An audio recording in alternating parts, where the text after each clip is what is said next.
Nous allons voir dans cette vidéo comment en Libye et ailleurs, les États occidentaux, notamment la France, participent à l'explosion du fondamentalisme islamiste. Rappelons-nous des avertissements lancés par Mouammar Kadhafi, mais également par le président syrien Bachar al-Assad à ce propos. Il accuse de nouveau Al-Qaïda d'être derrière le soulèvement de la population. Bachar el-Assad accuse les Occidentaux de financer Al-Qaïda. Mais venons-en aux faits. La NED est une organisation financée par le gouvernement américain. Elle a été créée par Ronald Reagan en 1982. Son but officiel, promouvoir la démocratie à l'échelle internationale. Mais Allen Weinstein, un de ses fondateurs, avait déclaré au Washington Post en 1991 que bien des choses qui étaient faites à la NED étaient faites clandestinement par la CIA 25 ans auparavant. En Libye, la NED finançait pendant la guerre 3 organisations.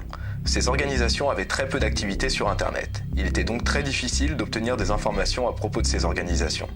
Mais en faisant des recherches dans divers pays occidentaux, j'ai constaté qu'elles étaient toutes les 3 enregistrées à Londres.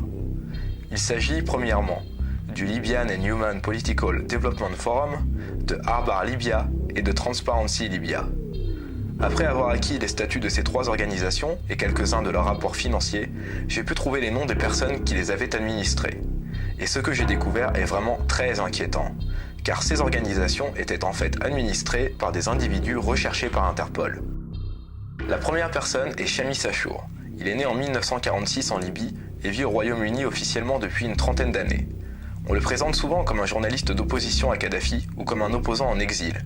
Mais Chamis Achour travaillait très étroitement avec le CNT et les gouvernements occidentaux. Par exemple, le 8 juin 2011, lors d'une réunion à propos de l'avenir de la Libye organisée par le think tank britannique Chatham House, il affirma avoir beaucoup d'admiration pour le CNT et son total soutien.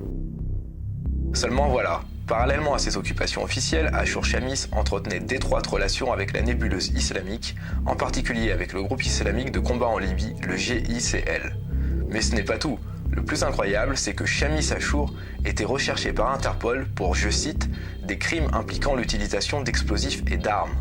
Il est vraiment très surprenant que Chamis Achour n'ait jamais été inquiété par aucun gouvernement occidental, malgré le mandat d'arrêt d'Interpol, et qu'il ait pu s'associer officiellement avec les gouvernements américains et britanniques, car il est aussi un des fondateurs du Front National pour le Salut de la Libye, le FNSL, créé en 1981, et en a même été le président en 1985.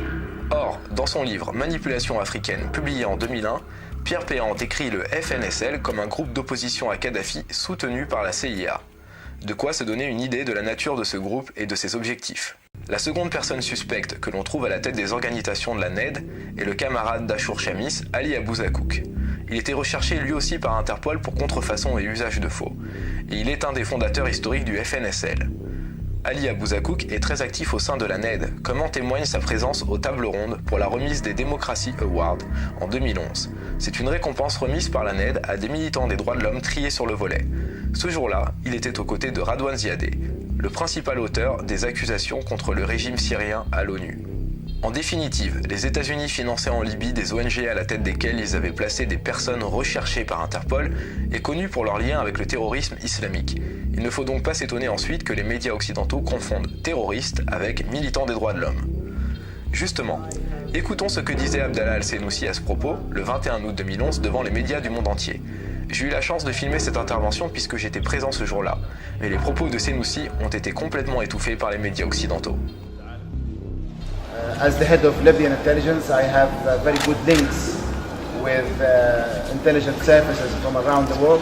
وكنا نعمل جديا بعد 11 سبتمبر من اجل مكافحه الارهاب.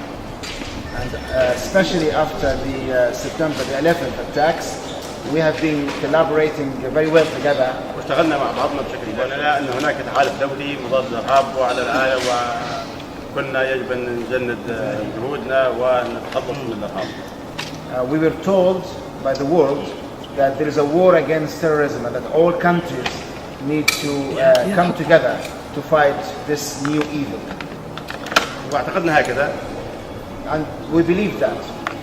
وزملائي مدراء المخابرات يعرفوا هذه الحقيقة.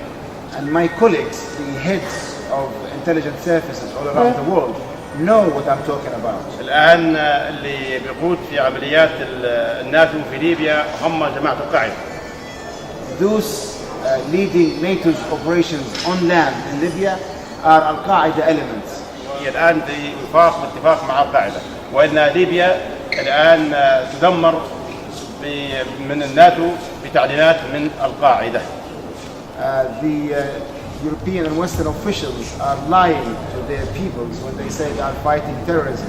In fact, they are fighting with terrorism against the Libyan nation and are following Al-Qa'ida's orders. Senussi était donc très clair lui aussi, et nous ne pouvons pas lui donner tort aujourd'hui. La Libye est en plein chaos, la Syrie est victime d'attaques de la part de ces islamistes radicaux que la France, les États-Unis et d'autres nations ont armés et soutenus. La communauté musulmane mondiale est elle-même victime de ce terrorisme. Posons donc la question, dans quelle voie la France s'est-elle engagée? Peut-elle continuer à soutenir des individus et des groupes recherchés pour terrorisme? Dans la seconde partie de ce documentaire, nous parlerons du rôle des ONG dans le lancement des guerres. Donc restez connectés, n'hésitez pas à regarder nos autres vidéos et surtout soutenez la réalisation du film Apocalypse France, le documentaire le plus brûlant sur l'état réel de la France. Merci.